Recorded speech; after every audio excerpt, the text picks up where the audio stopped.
When it comes to animated parents, moms sometimes get the short end of the stick. While animated dads get to be wacky and fun, animated moms can sometimes get pushed into just being the kind but boring responsible ones. But we at WickedBinge don't think that's very fair, especially when it comes to Nicktoons moms. These moms can be fun, brave, encouraging, and strong. Well, most of them can. But out of all the Nicktoon moms, which are the most good? And which ones give the Wicked Stepmother a run for her money? I'm Kifinosi with WickedBinge, and this is Nicktoons Moms Good to Evil. Just like with our Nicktoons Dads list, we're going to be primarily focusing on these characters' actions and attitudes when it comes to being mothers, as well as the influences that they have on their children, whether those be good or bad. As usual, we'll be starting with the most pure and noble characters and working our way down. These characters are the good. Starting off with our gold medal of good, we're giving it to Kaya, Sokka and Katara's mother. We unfortunately didn't get to spend much time with Kaya in the show proper, but the little we do know about her is more than enough to earn her our highest spot. Mom? The best thing that a mother can do for her children is to protect them, and that's exactly what Kaya did. When Fire Nation soldiers came to the Southern Water Tribe to look for the last waterbender, Kaya managed to keep her own fear at bay when the commander of the fleet, Yon-Ra, confronted her. Even with her young daughter nearby, Kaya kept calm and made sure Katara got out of there safely. When it was made clear that the soldiers wouldn't leave until the last waterbender was taken care of, Kaya lied and told Yon-Ra that she was the last waterbender without hesitation, all for the sake of protecting Katara and the rest of her family. Beyond this brave act, we can infer that Kaya was a very kind woman and that much of Katara's motherly nature likely came from her. For these reasons, we had to give Kaya the title of Most Good Nicktoon Mom. Taking the silver medal of good is Dr. Nora Wakeman. Although she may not have been too motherly at the start, Nora quickly changed her tune as the series went on, and it didn't really take her too long to think of Jenny as her actual daughter, and not just her creation. This translated into Nora being incredibly protective of her daughter, and always being there to help her out, even if it meant directly taking on someone as powerful as Queen Vexus. If she needs to fight in order to save Jenny, she won't hesitate to do so. Nora also understands that Jenny is still her own person, and thus she allows her to go out and have fun in her downtime. Oh, honey, I understand how you feel. Additionally, Nora is often making new accessories and things for Jenny to use, either to help her out with her crime fighting, or to help her daughter fulfill a human desire, like when she gave Jenny the ability to dream, or when she tried to create a human girl exoskin for her. That being said, Nora can sometimes be a bit overbearing, like the time she took homeschooling Jenny to an extreme. In another instance, she adjusted Jenny's communicator so that Jenny couldn't turn it off, allowing Nora to talk to Jenny 24/7, much to Jenny's annoyance. But even after Jenny lost her cool and yelled at her for this, Nora still came to the rescue when Jenny needed her, and even apologized for not giving Jenny privacy with her friends. While she can sometimes cross over into nagging territory, Nora still never comes off as outright malicious. For the reasons listed, we felt that she still deserved a high spot. For our bronze medal of good, we're giving it to Marianne Thornberry. While not as memeable as her husband, Marianne is still a good character and an even better mother in her own right. For all the wild adventures that she and her family often get into, Marianne is often the one that's taking charge and keeping a cool head. She's also the most down-to-earth of her family. Not only does this usually make Marianne the voice of reason, but this also helps her sometimes see what her husband and daughters can't. Like when she warned Eliza about getting too close to cheetahs, reminding her that they were still dangerous, even if they were cute. That's not to say that Marianne can't be brave too. She once saved Eliza from a charging African elephant by pushing Eliza out of the way. In another episode, Marianne faced her fear of sharks in order to rescue Debbie from getting eaten. Leave it to a mom that's always filming animals to be a total mama bear herself. Finally, for as much work that Marianne puts into her and Nigel's nature show, she'll still take the time to make sure that all of her kids are still getting a proper education as they're traveling the world, and she'll even help them with their homework when they're struggling. Despite how exhausting their travels must be, Marianne still puts 110% into being a mom, and we can't help but admire her for that. We've now come to the first of our Rugrats moms, Kira Finster. Kira had quite the entrance into the Rugrats franchise, first being introduced in the movie Rugrats in Paris. Although she played along with Coco's scheme in that film, there were still lines that Kira wouldn't cross. Once she realized just how cruel Coco was and how little she cared for Chaz and Chucky, Kira did all she could to try and stop her boss's evil plan, along with rescuing Chucky's teddy bear. As a mother, Kira is kind, patient, and loving. She sees her stepson Chucky as her own child and is affectionate towards him and Kimi. Hi, Chucky. Oh, I like your bear. Though she made some mistakes and would sometimes upset Chucky, like when she washed his bear and made it look too different, Kira made it clear that she would keep trying to be a good mom and would do her best to correct her mistakes. Kira is also seen doing her best to teach Kimi of her Japanese roots in the spin-off series, All Grown Up. What puts her a bit lower on our list is, like many Rugrats parents, she can be a bit oblivious when it comes to looking after the babies. However, she isn't nearly as bad as some of the other parents, so we can't dock her too many points. Next on the list is Lois Foutly from As Told by Ginger. Having both a teenage daughter and a mischievous son to look after, Lois walks that line between being stern and nurturing. Hello? I see. I'm on my way. Though she'll discipline when she has to, Lois tends to let her kids learn their own lessons so that they'll have bigger impacts. Although her career as a nurse keeps her busy, Lois still does all she can to make time for her family. She's very close with her kids, especially Ginger, who she's often giving advice to. Lois also sees Ginger's friends, Dodie and Macy, as her extra daughters and will try to help them out as well. As for Carl, though she may not always understand him and can get pretty exasperated with him, Lois still allows him to be himself at home, being able to tolerate his strange interests. She even once helped Carl with his movie making. Like many other mothers, Lois can also be protective. When Carl's teachers tricked him into thinking that he was going to die, Lois certainly didn't hold back when it came to telling these teachers off. Her protectiveness was also the main reason why she didn't want Ginger wearing makeup at such a young age, though this was seen as a bit hypocritical. Even so, Lois is still seen as one of the most responsible characters in the show, and it's this, plus her kind heart and honest nature, that earn her a high spot on our list. Our second Rugrats mom, Dee Dee Pickles, is next. Much like Kira, Dee Dee was shown to be an extremely loving and nurturing mother, if a bit overprotective.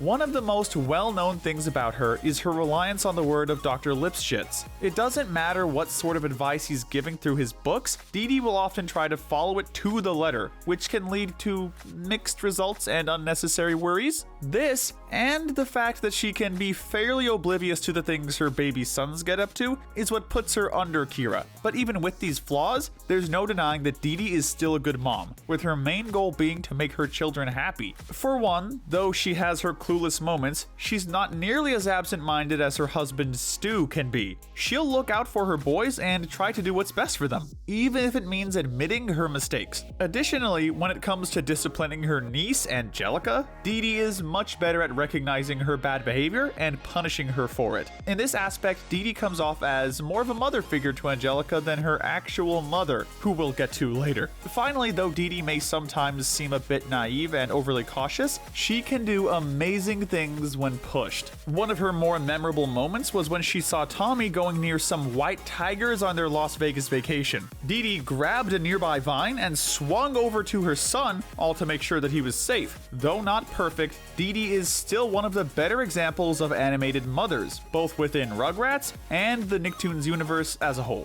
From Rugrats to Royal Woods, Rita Loud from The Loud House is next. We're already going to give Rita a ton of respect and good points for being able to take care of 11 kids. Not every mom would be up to that challenge. And while yes, Rita can falter sometimes, most of the time she manages to keep everything balanced well. She's very loving towards all of her kids. She'll support and encourage their individual interests, but will also sometimes try to push them out of their comfort zones, like when she tried to get Lincoln to play a sport instead of playing video games all day, or when she pushed him into facing his woodworking fears. Though she doesn't seem to favor any of her kids, Rita seems to be the closest to Lincoln. She even took him to her office when all of his sisters were enjoying time with their dad on Take Your Daughter to Work Day. We've also seen Rita take the time to comfort each of her kids throughout the series and offer advice when they're struggling. Like Lori with her high school issues or Lana when she was trying to save her fish friends, still, Rita has made some mistakes, as well as some questionable decisions. She once went on a sort of misdemeanor crime spree after she realized doing community service was the perfect way to get away from her family for a while and have some relaxing time for herself. There was also that time in the episode Undercover Mom, where she went undercover as a teenager to befriend her oldest daughters when she felt like her relationship with them was waning. Not exactly being honest there, but she still had good intentions. Plus, she apologized for breaking their trust. So, how's everything at school, girls? Up next, we have Maria Rivera from El Tigre. It can't be easy being the mother of a young superhero, especially when you consider Maria's anxieties when it comes to her family being in danger. Despite this, Maria manages to be completely supportive of both Manny and El Tigre. Though she may worry about him, Maria also believes in her son and even tries to help him at times, like when she managed to distract El Oso after he kidnapped her, giving Manny time to sneak up on him. Though she and Rodolfo are divorced and Manny only stays with Maria on the weekends, Maria is still very much involved in her son's life. Although Maria will still discipline Manny when she needs to, she'll often act as a caring and more gentle voice of reason in comparison to Rodolfo's slightly more stern nature. Though even she can sometimes get exasperated with Manny's antics, Maria can also be protective of her son and even fought crime with him as Plata Peligrosa, though this did backfire a bit due to the nature of the Glove of Power and led to Manny fighting off a bunch of villains on his own.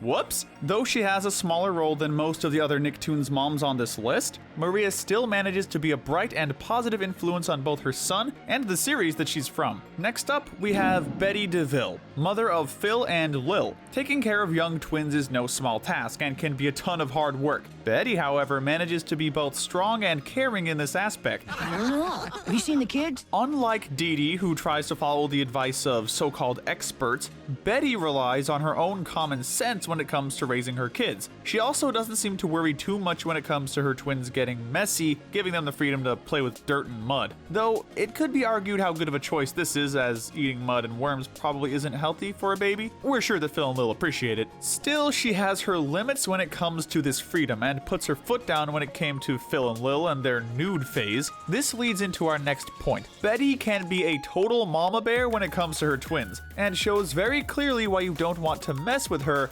nor her babies. This was seen in the episode Baby Commercial, where after the whole ordeal with the diaper commercial company and the lack of care they seemed to give her twins, Betty refused to let them shoot another commercial using her kids. Finally, when it comes to her twins themselves, we have to acknowledge that Betty always treats her kids fairly, never trying to favor one over the other, and even tries to respect them as individuals when they become teenagers. All in all, while she may be a bit more abrasive than the other Rugrats parents, Betty just seems to do pretty much everything right. Following her, we're ranking Pema, mother of Ginora, Iki, Milo, and Rohan. Being the only non-bender in the immediate family, Pema sometimes struggles to keep up with her kids once they develop their abilities. All I want is one child like me. She even has moments of wishing that they weren't so powerful, which is understandable given how chaotic their airbending can sometimes be. Still, Pema comes off as a kind, caring, and loving mother who does her best to try and keep her kids out of trouble. Though she isn't as stern as Tenzin, Pema will still step in and try to guide her kids, like when she scolded Ginora and Milo for teasing Iki, an act that made Iki briefly run away, and then had them apologize when she returned. Pema is always reminding her kids to be careful and tries to look after them no matter how powerful they get without being overly protective nor overbearing. Even when her three oldest were preparing to travel the world, Pema still prepared a large bag of their favorite foods for their journey. Though she clearly worries about them, Pema never tries to stop her kids from growing as airbenders. Her motherly nature also extends to Korra. She once gave Korra advice when she was struggling with her love life and advised Korra to take a chance and let her crush know how she felt. Next, we have mother and ghost hunter Maddie Fenton. Like many of the other moms on this list, Maddie is the more intelligent and responsible counterpart to her goofy husband. Though she's just as obsessed with ghost hunting as Jack is, Maddie isn't quite as blinded by it, and when she's not focused on ghosts and tech, she's focused on her kids. She gets along with both Danny and Jazz, though when it comes to the latter, Maddie can be a bit embarrassing, especially when it comes to Jazz's love life. She once announced to the entire high school that her daughter was single. Cell phone? You can't fight ghosts with a cell phone, silly. Oof. As for Danny, the two were actually pretty close when he was younger. When Maddie started feeling like Danny was pulling away from her, she arranged a trip for the two of them to try and mend their bond. Although the trip doesn't go perfectly due to the two of them being stranded in the Rocky Mountains and having to deal with Vlad, the two still end up bonding in the end. Maddie is also protective of her kids and, in this episode in particular, was willing to briefly deal with Vlad if she thought it would keep Danny safe from ghosts. Gotta love that irony. While she could stand to be a bit less embarrassing, Maddie's love for her family clearly shines through. It can't be easy being the mother of a boy genius, but Judy Neutron is no average mother herself. As a housewife, Judy keeps the Neutron household running smoothly. She's often pretty no-nonsense, with her main focus being on making sure Jimmy grows up to be a responsible young man, even if this means sometimes nagging him to do his chores without the use of crazy inventions. She will also sometimes step in if Jimmy gets a bit too overzealous with his inventions, like in the movie, where she warned him not to talk to strangers even if they were aliens. I'm sick of being unappreciated and doing all the work around here. Despite her housewife demeanor, Judy is also pretty intelligent and skilled in her own right, like when she was able to take down Maternotron. Although she isn't really seen bonding with Jimmy very often, hence why we had to put her on the lower end of this tier, it's clear that she still cares a lot about him. Finishing off the good tier, we have mother and godmother of the fairy variety, Wanda. Oh, Timmy, look! Between her and Cosmo, Wanda is certainly the more responsible one, and can be incredibly motherly when she wants to be. When it comes to her duties as a fairy godparent, Wanda is the one who tends to try and think out the consequences of a wish instead of just immediately granting it. She'll encourage Timmy to be responsible with his wishes and will usually scold him when he's reckless with magic. She'll also try to teach him lessons, like when she turned Timmy into a girl for saying that girls were dumb. Wanda is also protective of Timmy, willing to stand up to stronger fairies like Jorgen for his sake, and treats him like her actual son. Though, speaking of sons, she's even more protective of her baby son, Poof, as well as emotional. It was hard for Wanda to leave Poof and Timmy alone when she and Cosmo had a date night, and when it was time for Poof to go to magic school, Wanda was so distraught at the thought of her baby growing up that she briefly treated Timmy as a sort of replacement baby. Probably not the healthiest coping method, but it shows how much she cares. Now, while Wanda does have a good heart, being the responsible and smart one of the group usually results in her coming off as nagging and bossy. Because of this, Wanda doesn't usually bond with her boys as much as Cosmo does, much to her frustration. Though we still consider Wanda to be a good mom and godmother, it was these reasons that earned her a spot at the bottom of our good tier. That's it for the good characters. Now it's time to descend into neutral territory. This is the gray area. We're starting this section off with possibly our most controversial Nicktoons mom, Fire Lady Ursa, Zuko and Azula's mother. Much like Kaya, we didn't see too much of Ursa in the series proper. We get a brief flashback of her and her kids and see that while Azula may have been Ozai's favorite, Zuko was clearly Ursa's favorite. She comforted him whenever he was frustrated and tried to look out for him. Ursa was even willing to kill Fire Lord Azulon to go into hiding in order to save Zuko's life. If Zuko was her only child, then she'd probably be in the good tier. Unfortunately, it's her relationship with her daughter that puts her this far down. It's obvious that the two were never really close, with Ursa even wondering if something was wrong with her daughter. Though she would try to discipline Azula and get her to understand whenever she did something wrong, they never had any on-screen bonding moments like Ursa and Zuko had. Additionally, Ursa's absence in Azula's life clearly left a scar on the young girl, to the point where Azula would rather believe that Ursa thought she was a monster than believe that her mother actually loved her. Yeah, there are some clear abandonment issues here. We can't exactly blame Ursa for leaving since, again, she did it to save Zuko's life. Zuko! Help me!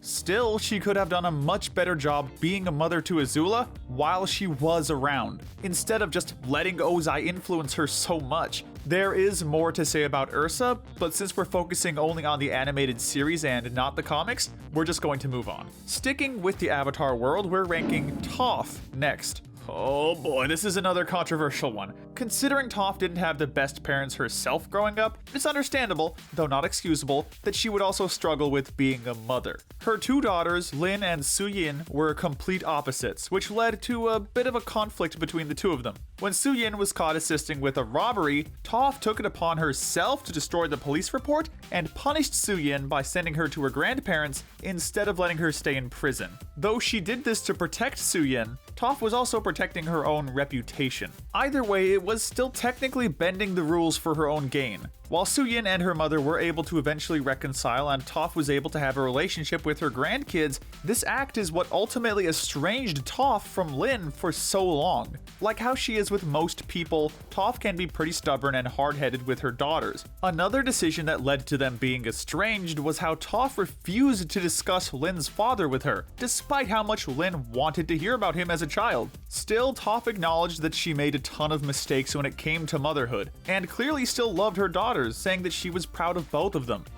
Hey, Chief. She also made the effort to help both daughters out when Suyin and her family were captured, showing that she still cared deeply, even if it didn't always seem like it, and was still willing to fight for them. Finishing up the gray tier, we have Mrs. Turner, or simply Timmy's mom as she's usually called. Even when ignoring her Flanderization in the later seasons, Mrs. Turner was still never really the best mom. She and her husband would often leave Timmy at home so that they could go out on date nights. She also never really did anything with Timmy when she was home, since the two don't really have much in common and don't share any activities nor hobbies. While you could argue that Timmy's dad was just as bad, at least he spent time with his son through things like the Squirrely Scouts. Timmy's mom doesn't even have that. As such, there really isn't much of a connection between her and her son. What keeps Mrs. Turner out of the bad tier is the fact that, at the end of the day, she still genuinely loves and cares about Timmy, his safety, and his happiness. Although often oblivious, when she is made aware of any danger he's in or sadness he might be feeling, she'll step in and try to fix things.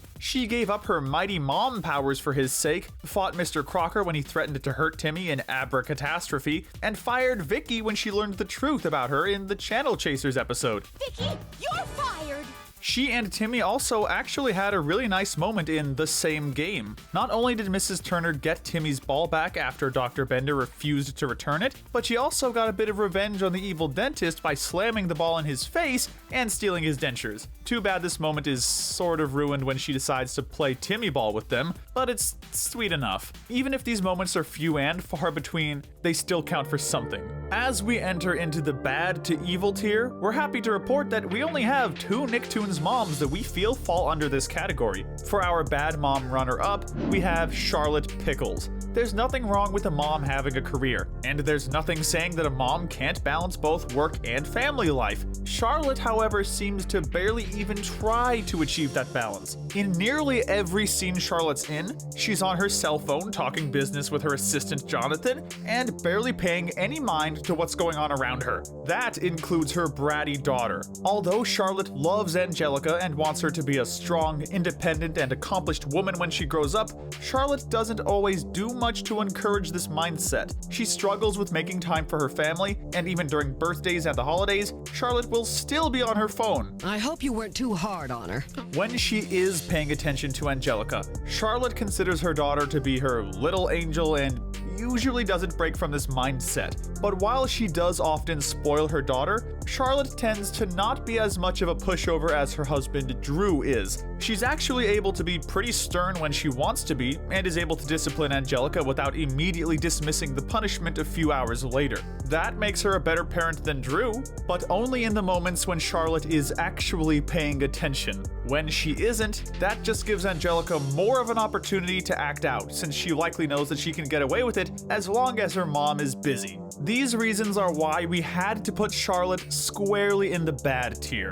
Finally, we're giving Miriam Pataki the title of Worst Nicktoons Mom. This really shouldn't come off as a surprise to anyone, as there are plenty of reasons why Miriam is, overall, a terrible mom. From the beginning of the series, Miriam seemed mostly interested in her smoothies, leading to her often being lethargic, forgetful, and fairly neglectful. It got to the point where she could barely even make Helga a nutritious lunch, forcing Helga to fend for herself. The only times when Miriam is sober is when her daughter Olga is home. Yup, just like with Big Bob, there's some clear favoritism between Miriam and her daughters. Never a good sign. All that being said, Miriam isn't completely irredeemable, for as neglectful as she can be, Miriam still cares about Helga. She once stood in line for several hours to get her daughter Nancy Spumoni snow boots, the one gift that Helga really wanted. She also tried to bond with Helga during a road trip they had together, clearly feeling bad that they weren't closer. Finally, we have to talk about Miriam's stint as the Beeper Queen, even brushing Helga off when she tried to talk to her about it.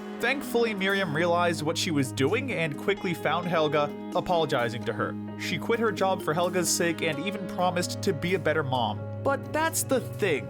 In the grand scheme of the series, those were just empty words. While these moments show that Miriam does care, most of the time, she just can't seem to be bothered, and any progress she makes is just reset. There was even a moment in the Jungle movie where she forgot that Helga was on the same trip as Olga, being too focused on rescuing her older daughter. So much for changing for the better, even after all these years. While we can't call Miriam heartless nor evil, we can say that it's this shallow attitude towards parenting her younger daughter that makes her the worst Nicktoons mom. But let us know in the comments section if you agree with our ranking, and tell us what we should cover next. Remember to hit that notification bell and binge our Good to Evil playlist, where we break down the moralities of the characters in your favorite cartoons, shows, and movies. But most importantly, stay wicked.